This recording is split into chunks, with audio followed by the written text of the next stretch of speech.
The U, Pre-College Development Academy.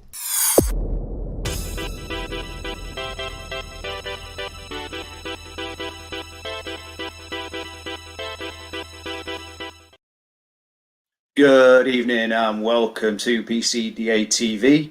I'm your host, Robbie Carroll, and this is episode 5, Extra Time. Tonight, I am joined by PCDA CEO, Ryan Hodgson. Ryan, how are you doing, mate?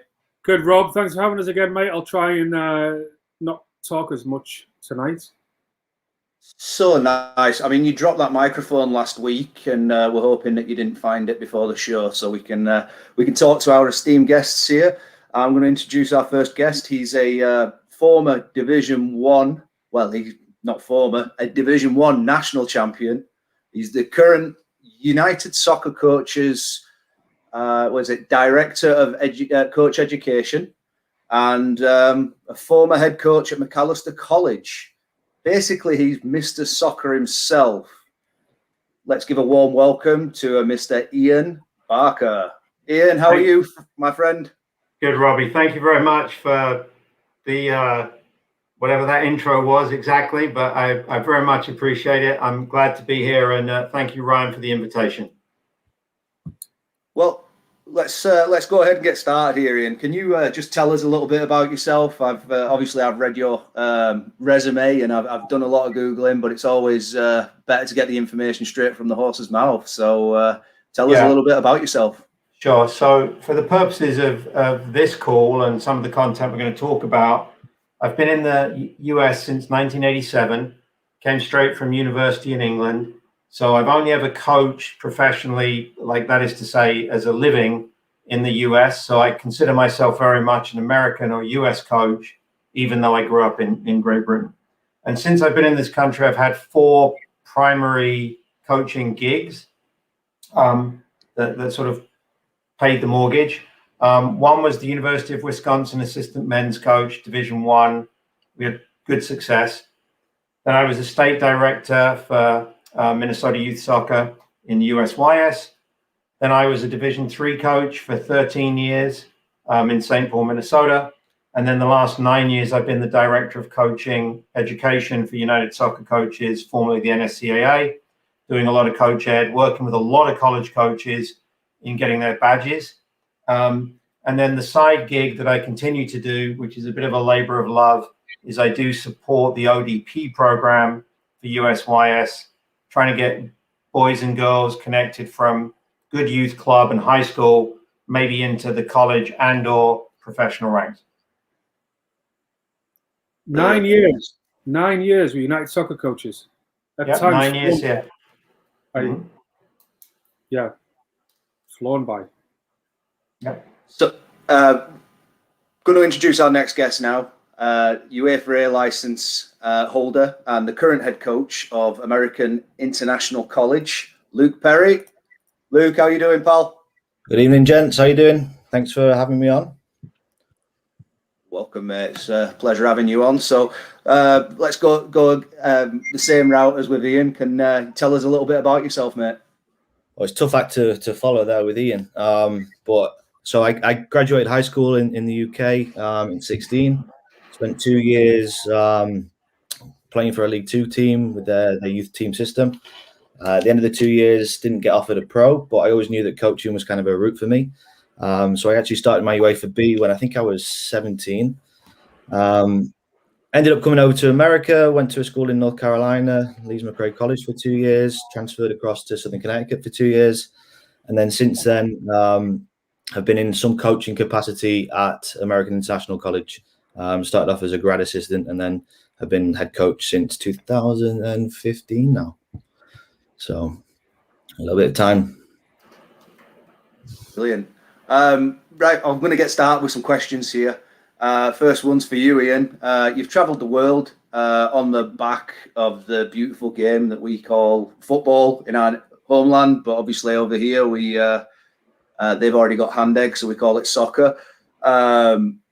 As both a coach and a coach educator with your travels, can you tell me a little bit about the different development models you've seen, especially between the 17 and 23-year-old age groups? Sure. So in the professional game, the word professional means something, right? It's a business. So it's very attritional. It's not really overly sympathetic and nurturing. So there was an article, I think just yesterday on the BBC, about a young player from Newcastle who had come from South London, had gone to Newcastle, got kicked out of the academy, and now he's back playing non-league soccer in London. And it was a kind of a sad story. There's obviously the fantastic TV show or documentary No Hunger in Paradise, which is about the academy model in the UK, and the challenges of that. And then if you go to Brazil, you go to Argentina, some countries I've been lucky enough to go to, there are no facilities to speak of. When you compare them to an American university, the facilities at the top clubs, at the Santoses and the River Plates, don't compare with a big university in the States. But they have tens of thousands of in the case of professional football, young men that want to play. They line them up, they give them a ball, and they bin them, and they line them up and they bin them, right? So it's not a very sympathetic model. One of the things that we do better at in the US, but I'm afraid that we're going away from it, is we do provide better sort of educational support, health and welfare support, because our culture is a very highly educational culture, which is not the case in a lot of Europe, and certainly not the case in a lot of South and Central America. However, what are the implications for a young player that maybe joins an MLS academy now, signs at 16, 17, 18, bats around for a little bit, doesn't make it? Yes, there's the USL, but if they don't have college behind them, in the American culture, the statistics for young people not having a high school degree or graduation, and then a college graduation 2 or 4 years, is insane. I mean, their long-term viability is really difficult. So the long and the short of it for me is that development is typically, the academy systems and things like that are quite attritional in nature, and they really celebrate the ones that make it, but they don't provide for the others. So the article I was referring to from the BBC, 1.5 million kids for 180 that will make it. Yeah. So there's your stats, right? And I'm assuming that of the kids that don't make it, there needs to be employment opportunities. But if they've sold themselves too much into the football or the soccer dream, they've missed the boat. So that's some of my experience and my position on it. Yeah, I think that's it. You know, it's a sad story, isn't it? Really, the academy system. It's or as I like to refer to it, the meat grinder or the meat factory. You know, and that's basically all it is. It's just, you know, turning kids around and around and around, and I think that's why Ryan, Luke, Ian, maybe yourself, and I know myself. You know, we got chewed out by that system and ended up over here in the US of A and taking advantage of that of the system over here. Ryan, I know you wanted to touch on that a little bit, what Ian was talking about there. You mentioned something in the green room that you wanted to bring up, so go ahead. Well, I mean, you know, I'm not a victim of those older age academy players that get released, right? I just wasn't a good enough player when I was younger. I needed more time to develop. I needed a system. I'm not going to sit here with an English accent and say that I was the best player in England and decided to come to America and make it in a career. I wasn't that player. I needed more time to develop. I had an opportunity to play with the Charlotte Eagles at one point, chose the collegiate route. But just touching on that article, Ian, I didn't read an article. I saw like a mini documentary on, it was like 4 guys that got released from English clubs, the mental welfare of these kids, that they get everything handed to them from 14, 15, 16. And soccer, football in England is the equivalent of, you know, getting the American footballers and basketball players out of the ghetto in America into financial freedom, into the, you know, the fame, the lottery ticket that is the NBA, is college, right? And there was an article yesterday about a league that's being formed in basketball to take high school kids to pay them $100,000 salary. And I actually believe, the more and more that I read that article, I believe in that model, simply because they're putting money away for the kids' education if their athletic dream doesn't pan out. I was talking to a former national team player today, an MLS player, and I was asking him about what the MLS does as far as the Players Association, the PFA equivalent in England. Gaza, Paul Gascoigne, right, is a perfect example that wasn't given an exit strategy out of the pro game. We'll talk about pros now, but let's go back to the younger ages, which is more relevant to PCDA. What do we have in place right now that takes these guys from a full-time 11-month either academy system or 11-month youth soccer system, 4 months high school, 6 months club, but then we put them in an environment where they're competing at the average age of a Division 1 roster is 21 years old. And you've got 17, 18-year-old that they haven't finished physically developing, haven't hit their second growth spurt. So, you know, that article resonates anywhere in the world, Ian. It resonates anywhere in the world when you've got developing sports. So you bring up the age challenge, right? And so in the theory of, there's theories about player development that you look at physiological age, and so you put the kid with the right physiological match. Yeah. But unfortunately, what we don't do enough of is realize that you're now putting maybe a 17-year-old into the locker room. In America, it's really, really challenging, right? Because 21 is the drinking age. Yeah. Now we have some incredible safety precautions, thanks to some of the terrible things that happen in youth sports about what you can and can't say to youth athletes. So now I'm a professional coach in, let's say, MLS. I'm telling senior pros what I think about their performance, challenging them in the way we all know that can happen in a professional locker room. But I'm actually now guilty of an offense of child abuse if I turn around to the 17-year-old professional because he or she is big enough, or he is big enough and strong enough. So you think all the way back to when Sir Alex was dealing with Giggs, a prodigy, a phenom, but he didn't let him go near the press. Probably quite a good idea, right? Back then, He managed Rooney, who was physically able to play on the first team, but was clearly not mentally stable. He let him get sent off a couple of times. So the challenges of putting young, well, sometimes boys or older boys in locker rooms with younger men or men and senior professionals, it's crazy. And I mean, Luke was saying his age range in his college program is 6-7 years. That's a huge age range when you're in those teen and 20-something years. Yeah. Luke, you've been awfully quiet there, mate. So I'm gonna pinpoint you with a question here. When you're on the recruitment trail, what traits do you look for in a player? It's a really good question. I don't know if there's a perfect answer for it. I think every coach is different. Every coach has a different style of play that they like. You know, my philosophy of coaching, the reason why I got into coaching originally was based on the development and looking from a technical standpoint first and foremost. So the first characteristic I always look for is the technical ability. And arguably at the college game, in my early years of coaching, I might have neglected the physical elements that are required to be successful.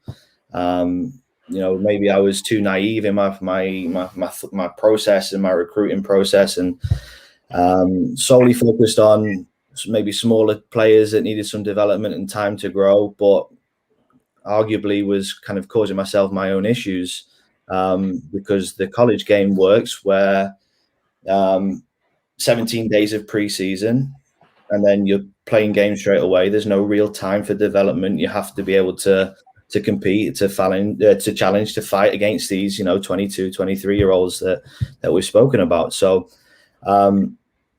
there are different approaches to the recruitment cycle that I look for. But ultimately, you can see across the board that coaches need to look for players that are going to win them games, whether that's from a physical strength perspective or speed perspective, or if it's from an experience and maturity perspective, in order for them to be successful. You can see that a record from a coach within the NCAA coaching realm generally focus on their record and their winning record only, not necessarily looks at their education background from a coaching perspective. So it's really difficult question to answer. I think as I've kind of grown in the college game, or maybe got a little bit more experience in the college game, I look for technical first of all. Then I look for, physically, are they going to be able to compete and challenge within our conference, which is, 22, 23-year-old, a lot of graduate students within our conference. And then the character aspect of things. Is there something that I can work with? Are they a leader on the field? Are they responsive off the field? Do they have the right characteristics that I know that they're going to be coachable for me to develop? And then hopefully all them three pieces come to play, and I can then bring them into campus and work on the tactical system with them, the fun stuff that I like to do with the job. Just on that, I jump in on that, Luke, with the the character aspect of the traits in a recruit, right? Because you have to be able to sleep at night knowing that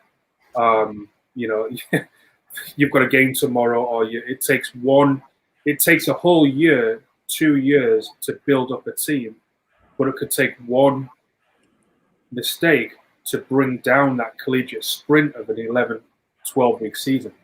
Yeah. And so that character, again, we're touching on 17, 18-year-old kids that move away from home for the first time, and they've got a house party, and there's a bottle of whiskey at their fingertips, or there's a decision here they have to make, or something like that. It's one decision that can bring down your whole program.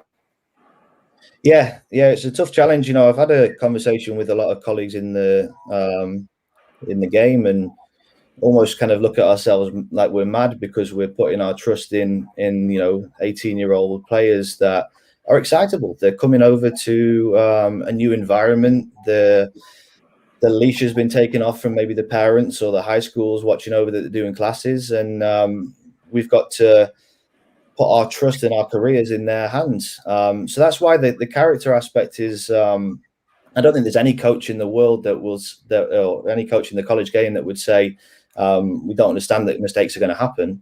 But if we can minimize them mistakes by getting mature heads and people of good character into our programs, then we're already ahead of the game, and we're winning the battle already there. Yeah. Can we touch on a little bit with basically everybody in the room? A US freshman versus, let's say, a junior college transfer or international freshman, for example. What are the differences we see? I know we've touched on the older heads in the group and that kind of thing, but can we touch on what you guys would recruit? Would you look at 18-year-old Jimmy from Amarillo, Texas, or would you be looking at let's say Dom Dwyer, who was at TJC, transferring out after killing it at JUCO? What would you actually look at? Which would be number one to look at, number two, and number three, I guess, is the question there. Ian, you go. It's a very challenging question, right? So the school that I most recently coached at was $70,000 a year. It was Division III, so no scholarships, and the median ACT was 34. McAllister, so, good Lord. Yeah. So to find an international student who is also a really good footballer that wants to do that is virtually impossible, to the point of it's pretty much impossible. But if we think about the University of Wisconsin at the time, and my colleague John Trask, who's now the head coach there, a player from a foreign country who's played at a good enough level that I can pursue and offer scholarship to has lived in a 24/7 soccer environment. And we are not there yet in the States. We're just not. It's not anybody's fault. It's not a criticism of the US, but a young American male to immerse himself in the game in the same way you could do in a Northern European country, Western European country, South Central America, it's not possible. It's just not possible. You'd have to become such a nerd because, you know, because of the value of the sport. So the coming from a soccer culture is huge. A lot of European players underestimate the technical ability of the game here. They certainly underestimate the physical demands of the game here, the frequency of games. They miscalculate how the climates are challenging. So that it's not just a foreign player is better than American. It doesn't work like that either. But I will say that if I was going back into, let's say, a Division I setting, and for me, it's probably going to be East Coast or Midwest. For me personally, if I could find a Scandinavian, a couple of Scandinavians, maybe an Israeli who served in his military for a couple of years. UCF, Yeah. 26-year-old. Maybe some South Africans. But that's me, right? If I'm on the West Coast and I may be coaching in a junior college setting, or I'm coaching in a mid-major Division I, my demographic for players will look different. So there's no easy answer to your question, Robbie. But what I will say is, for every coach, in the same way that there is for every player, there is a pathway. There is. You've just got to create a personal, contextual plan, and you've got to be exposed to people that can help you and support you and guide you. And if you don't have that, then you're going to end up in a junior college in the middle of nowhere, wondering why you flew over from Glasgow, which is what happens a lot to Glaswegians, apparently. For me, Ian kind of hit the nail on the head when he said eat, sleeping and breathing, the 24/7 aspect of the game. It doesn't necessarily matter if you're, in my opinion, as a college coach, if you're 18 or you're 23. It's your experiences that you've had as a player. Now, I left high school at 16 and was immersed in a full-time soccer program for 2 years.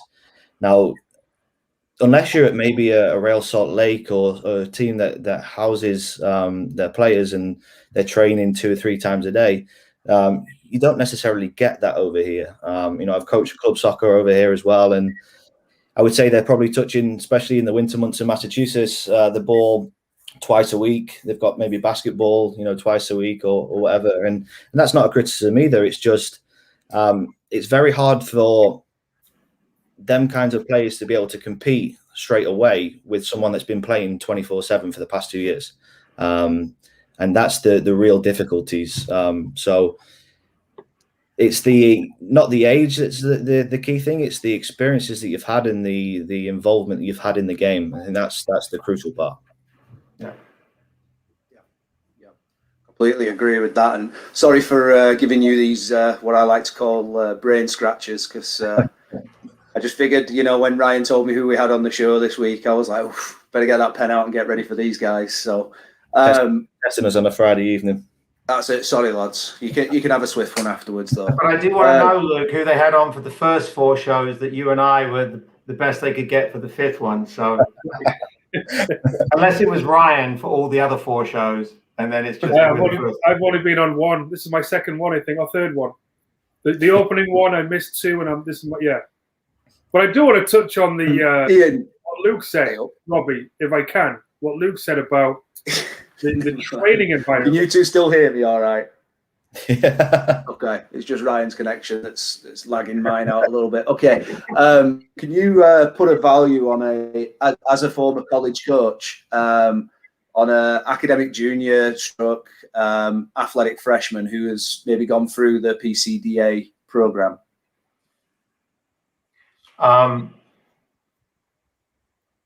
The more exposure to the game, intentional exposure with good training and good coaching, and maturity and experience, there's no substitute, right?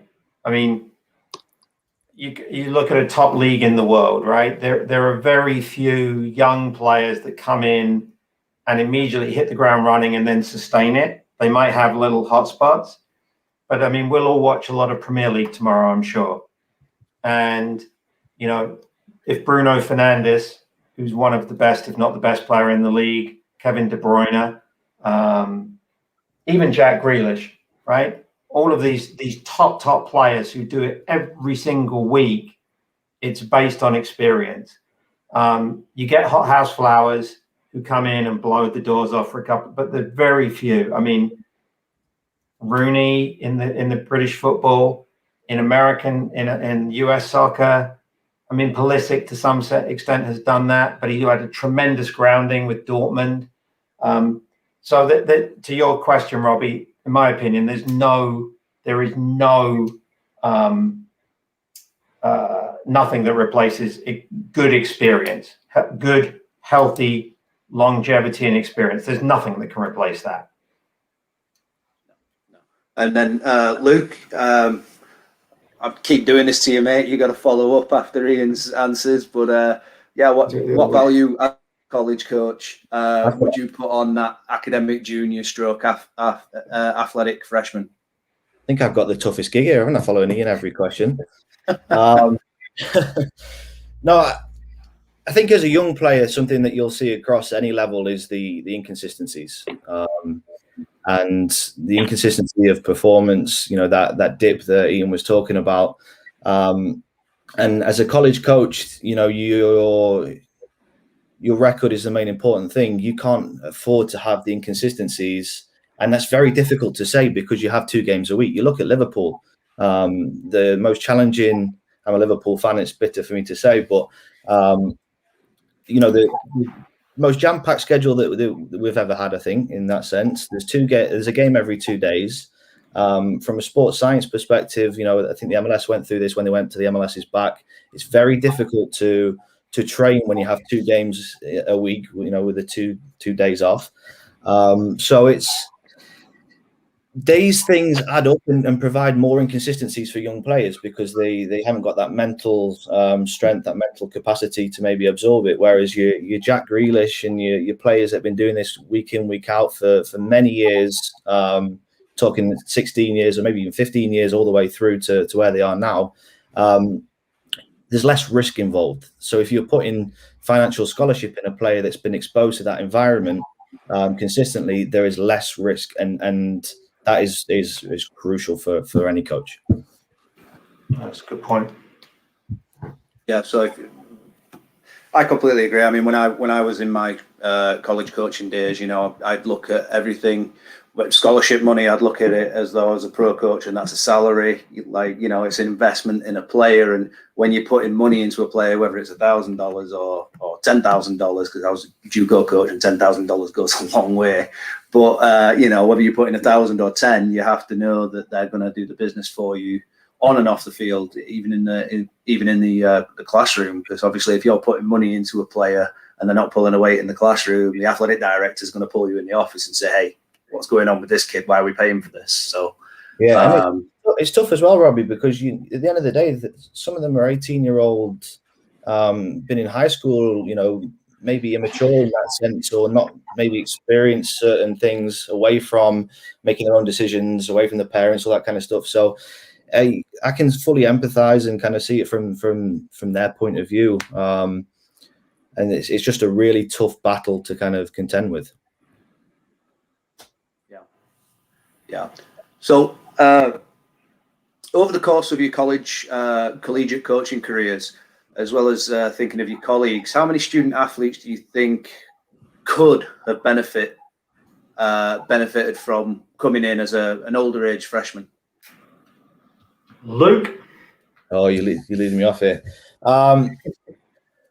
Nice of you, Ian. So I think every player, the more you're exposed to an environment, it's like with anything, isn't it? The more you do something in the right environment, the better you become it. And I say the right environment because it takes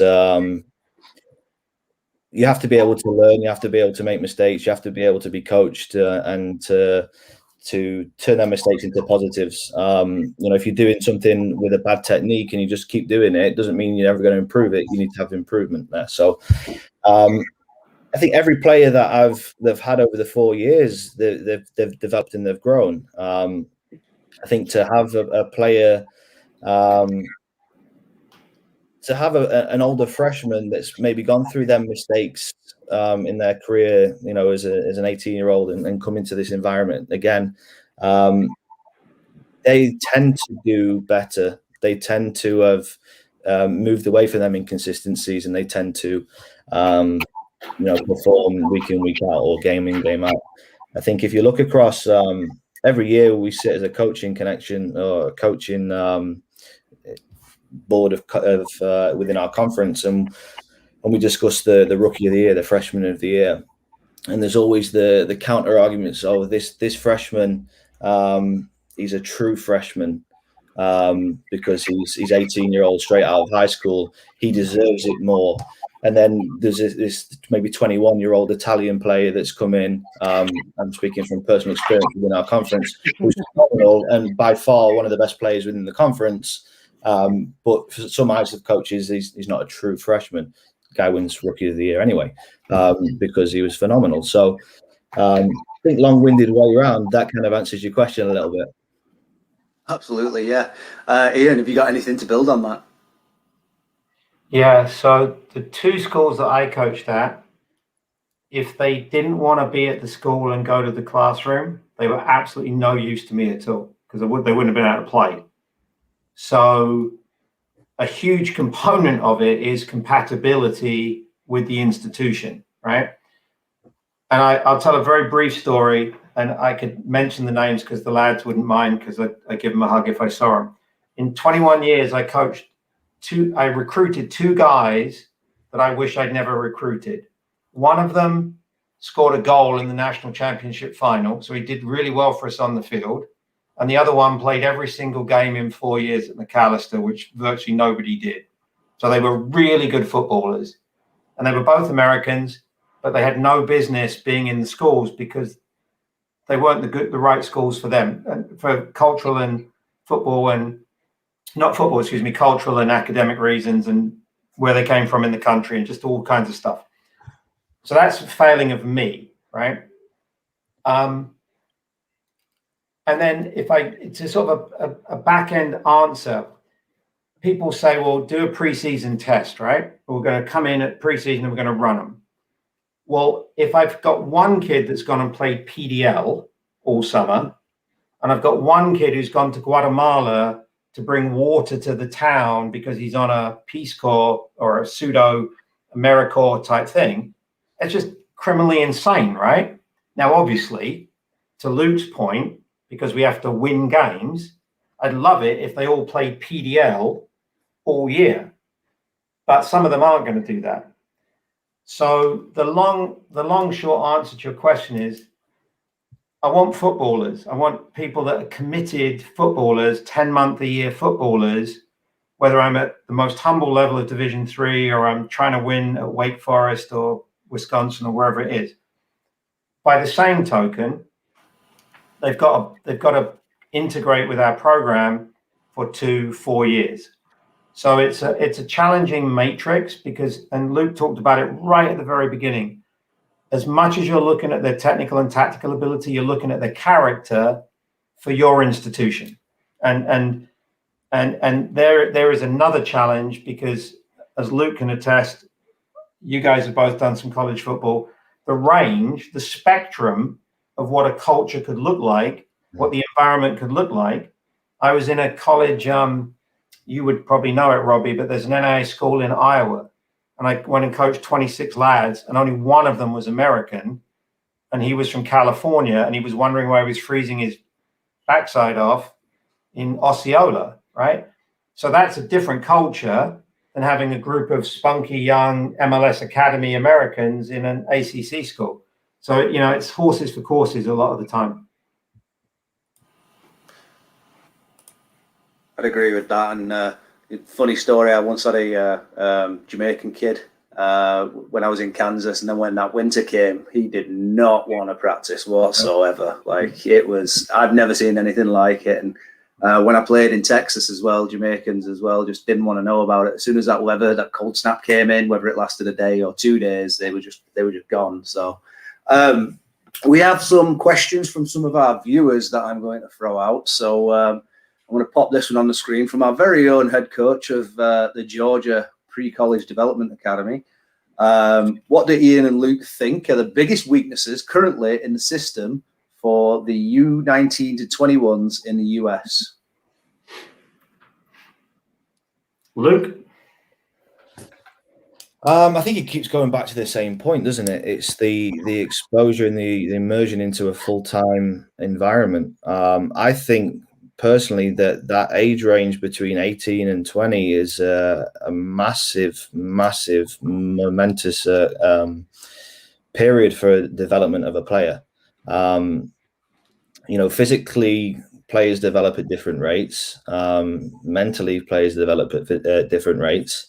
I think if we were all given a little bit more time as players, growing up in England, maybe we wouldn't have made it anyway, but maybe would have been able to develop a little bit better and a little bit stronger and a little bit tactically wiser. The old cliche that, if you knew what you knew now back then, it stands true, because I think the player that I was at the age of 20 compared to the player I was at 17, 18-year-old, you can't even compare it. So I think that full-time environment is crucial to me. I know that the MLS are looking at a youth 23 league for a similar principle and similar reason, is that some players just aren't ready at the age of 17, 18, and by making a decision at that moment in time is going to lose some good eggs in that sense. So this full-time 10-month development, who knows which direction you can go in? Who knows where your path might lead? Ian said it best, that every player's got the right path. It just depends which way you're going to go within it. So, I mean, you've touched on it there, Luke. Obviously, the PCDA offers a 10-month season for, college freshmen. And part of that 10-month season, you get, 8 field sessions a week plus a game a week, rather than cramming in your, 1, 2, 3 games maybe in the 7-day period at the college level, and what practices are you doing around that in that condensed 3 or 3 month or 10-week, 12-week season? What kind of development are we getting there? I mean, could you guys touch on the benefits of that, especially the age group, the 18, 19, 20-year-olds, getting this kind of development week in, week out? Well, let's go pre-COVID, and let's go the last time the US men's national team made the World Cup, which was 2014. And half the players on the roster, pretty much half, had played at least 2 years of college football at Maryland and at South Carolina and places like that. And they made it to the second round, which Italy didn't do, and Spain didn't do, and England didn't do. So the American college game, and we're a country of 320 million people, has done okay. It's done okay. But correctly, I think, to where we're going with this conversation, and certainly US soccer has been very outspoken about it, the pre-pandemic American college season of 18 competitive games crammed in between, September basically, right, Luke, and late November is not the right model for long-term player development. And even at the highest levels of Division I, where the kids go and play PDL, which is great, that's a good thing for them to do in the summer, and they have amazing facilities, best weight rooms, best sports scientists. At the end of the day, they're not allowed to even be with their coach a lot of the times in the spring season pre-pandemic. So the limitations of the American college game for long-term player development are really quite significant. And yet, so many of our young men have to go into the college environment to then come back out into the USL maybe come back into MLS, maybe go over and try and play in a Scandinavian league. So if we can enhance understanding NCAA rules, but also sort of working out the ways around the NCAA rules without making the players ineligible, it's not a bad thing. So I don't know the full workings of PCDA, but as another alternative product in the space, filling the gaps that are in the player development pathway, I think it's to be commended. Go on, Ryan. I know you want to say it. I don't Filling the know. gap or bridging the gap. That was one of the main things that Ryan sold to me when I first joined PCDA. It was helping young athletes bridge the gap between high school or club soccer and the college game. Luke, would you like to touch on anything? What benefits you would see of prolonging that development, especially as like an 18-year-old just graduated high school, not condensing development into 3-4 months if they're lucky with postseason? I think your simple answer is, why are some Division 1 coaches pushing for a 10-month season? I think that's your simple answer. So I don't think I can say any more on that, really. No. Luke, you said it right. And so that was an initiative that Sasha Shirosky at Maryland has been pushing for a long time. They almost sort of got their wish, right, because they're playing spring now. But the college coaches who are sending players to the MLS, like Sasha at Maryland, like John Trask at Wisconsin, like Bobby Muse at Wake Forest, they have been petitioning the NCAA forever to extend the opportunity to have contact with their athletes, spread out the game, the way the games are condensed. So, yeah, I mean, the model we're talking about, everybody agrees it's the right model. Nobody disagrees with that. Brilliant. The school in Georgia, their first competitive game pre-COVID, 2019, was August 30th. That's their first competitive game. They had 2 weeks of preseason before that, but the preseason exhibition games are exhibition games. The first competitive game was August 30th.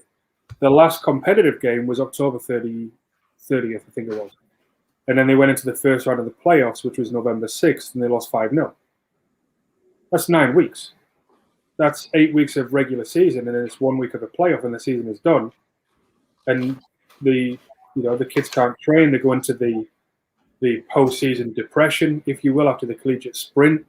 They've got to go to class. They've got to take the midterm. They've got to take the finals. Like you touched on, Ian and Luke, the coaches can't have minimal contact with the guys throughout the off season. And again, the development there it's just not there. Moving on to the next point, it's quite important in the modern game. A couple of weeks ago, we had some very good guests on. We had Greg Teller, who was the former sports performance, I remember his title this time, of the San Jose Earthquakes, and he's going to be our director of sports performance. And then my lovely Mrs. Maren Carroll, who's going to be our director of sports medicine, former MLS and US women's U23 national team athletic trainer, and we talked about strength conditioning, sports performance, and the impact of what it has on the modern game. Can I ask you two, what getting good strength conditioning or sports performance training 10 hours a week for 10 months out of the year, what kind of impact do you think that would have on an 18-year-old, 19-year-old athlete? Well, I'll take it real quick, Luke. So Sporting Kansas City has a very significant partnership, including their training facility, with Children's Mercy Hospital here in Kansas City. So young people get serious sport injuries at younger and younger ages, right? Which is tantamount to child abuse on all our parts. All anybody has to do is get onto Netflix and look at the All or Nothing documentaries. The Man City one, the Spurs one is great. And you see, relatively speaking, how cotton wool the players are, right? They go out for these training sessions. everything is monitored. They go back in the strength and conditioning, they go back in the medical, and that's where they spend their lives. When they're at the training facilities, they're spending a lot more time in the locker room space and the sports science space than they are on the field very often. So, so getting players, and we're very fortunate in this country because even at the high school level, they have professional sport trainers on the sidelines, and we have professional sport trainers in the college game and things like that. But getting players more accustomed to that, giving players more access to that is a moral responsibility for all of us. Luke, do you have anything to add to that?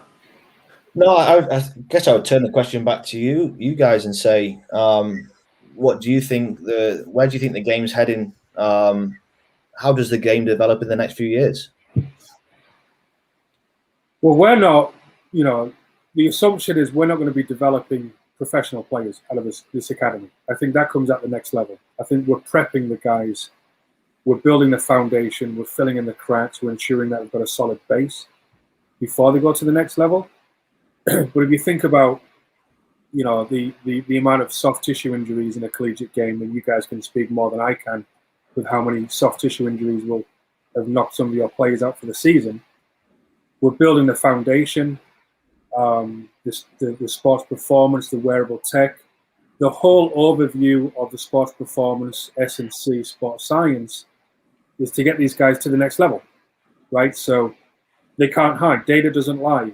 Objective data doesn't lie. For example, with the wearable tech, for example, I think Robbie's going to touch on that in a second. You look at the wearable tech of what these athletes will be wearing, for example, the player maker Uno on the foot, right? If I'm a number 10, imagine this, if I'm a number 10 and I want to go play for Jeremy at Stanford, and I've just come off 2 years of PCDA, I've got my wearable tech with player tech, Catapult, I've got my player maker Uno on my foot, it's got the amount of contact with my right foot versus my left foot, the releasing to my number 11 is always to their left foot, so the opening up the pitch, or it's always behind my number 7, which slows down the game. But these guys can hand this data to their next level coach from afar. And we were touching on it earlier. Robbie, $1,000 from your previous junior college might be 10 million to Bournemouth on that scale. So would Bournemouth ever offer a contract for a $10 million contract watching video? Absolutely not. But if there's tangible data behind these guys coming off 10, 20 months of saying, Coach Gunn, I'm a number 10. I've just come off 6 different systems of play. I play 4-3-3. I, on average, travel this distance in a game. This is my heat map. These are my releases with my right and left foot. That conversation for that coach is, I'm going to come and fly out and I'm going to watch you, or I'm going to bring you on an extended visit if you can. So for me, I think it's invaluable, to be honest, Luke. I mean, thanks for turning it back. Yeah, well, Robbie told me that you wanted to chirp in at some point, so I thought I'd help you out there. Oh, yeah, just sitting here, just quiet. Apart from me. He did promise me that he'd be quiet. So and he's done really well. I could see him getting a bit antsy there. So Robbie, does Robbie have a mute capability? Can you actually mute us? Yeah, I can, but there you go. don't do that to my boss. You're still in control, so it's all good. You missed my Chris Kamara intro. I don't know, Jeff. So we have another question that's come through. This is for Ryan. Ryan, is PCDA about individual player development, playing within a system, or putting a competitive 11 on the field week in, week out? Good question. Good question. Very good question. From the vision of this academy, and I think I can say it with my hand on heart, is I don't care if our teams win. When we have an academy team in every single state, winning is secondary. Development breeds success. So if we're building the foundation, individual players within a specific system, their function, their role, they will naturally win. They will naturally be part of a team that wins collectively. But our goal is our tagline, Robbie, is what? Level up. we want to level you up, and every athlete that comes into the academy, the applications that were coming in today for the academy, we immediately go to talking about what their exit strategy is, academically, socially, soccer-wise. And so we know every single kid is on a different trajectory with their next level. So great question. Winning, we're not interested in putting, I mean, naturally the kids want to win, don't they? They naturally want to win.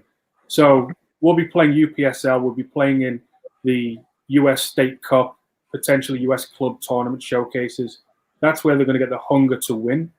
But we have to be able to develop the foundation in order for them to go on to the next level. So great question, Jeff DeJoy. We have a comment here. I think I must have mentioned him earlier when I was talking about JUCO players, from Oliver Twelvetrees, the legend, the Colorado State Pueblo head coach now. How good was Dom Dwyer at TJC, by the way? I think he scored against Ollie's team in the 2011 tournament, maybe the 2010 tournament. Ollie, you'll have to put in the comments whether it's the game I took you out for a beer afterwards, because my old school beat your old school. But we won't go too far into that. Chaps, it's been an absolute pleasure having you on tonight. We have overrun my allotment again, and it's not Ryan's fault. It was just a really, really fun night to have a chat. Really appreciate you both spending the time with us on a Friday night. I know it's not ideal for everybody, but I'll let you three go and enjoy your beer, Stella, or Ian, you strike me as a glass of wine, man. Frankly, whatever's in the fridge outside of paint thinner and meth. So, yeah. Before you go, because Ryan told me that you guys are both bin dippers, or you're Liverpool fans, aren't you? So I put together a little video for you. It was supposed to be the intro, but the boss made a executive decision. So I'm gonna bang that on, and then I want to see what you have to think about. The U, Pre-College Development Academy.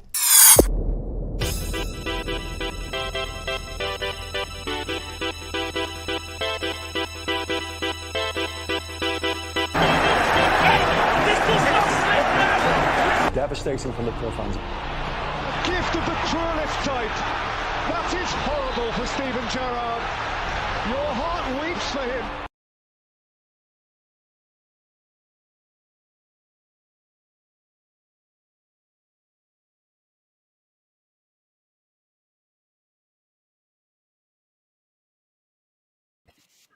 Very good. A little video, lads. Very good. COVID really hit you hard, eh, Robbie? I'm bored. Robin, seriously. And that lady that you referred to as your wife, you might find that she left you about 2 years ago and you haven't noticed yet.